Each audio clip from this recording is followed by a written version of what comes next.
ለነገ አንድ ምስክርነት ነገር አለ። ተማርካቸው ባይደዛል ምንድነው ስል እኔ ዋናው ህይወት ባክግራውንድ ላውራ ታጦና የሰዋለሽ ኦዳይስ አለና ታሪ ታዋ ዶርሳ ሄሚያ ዶርሳ ሄንታቻ ደግሞ የአባተን በግ ሲጠብቅ ወደ በጎቹ የሚመጡት አለ እንሽላሊት አይደለም አንበሳና ድብ ይመጣል።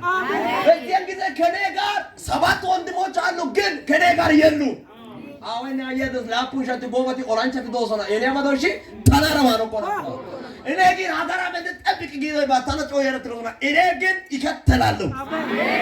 ዳሞ ጌቶ ካለዳ ያጋሽ እታረ ወረታይስ ኦለታይስ ግን ከእለታቱ አንድ ቀን ያግስ ለኔ የሆነ የሚነሳ ነገር አለ። በተነሳብኝ ጊዜ ይላል አንበሳው ነው ዘሌ ጉፐደ ዋና ጋሽ ጋሞ ወይ ከበስ ዶና ተጣቦተ ተወጣከ አሜን። ስለዚህ ዛሬ አለና ተነስቶብኛል። አሜን። አመት የውባሰ ነው ካናራ አኖ አቃሊዮ አገስ ሚንተ ወረና ከነቀሩ አሳይና ሰጠቆጣ ዛሬ በእናንተ መካከል ውስጥ ያለው ኢሳትን ዛሬ እኔ ወይ ተንተረተና አቸው ማሰነኩ ሸጦና ጋሽ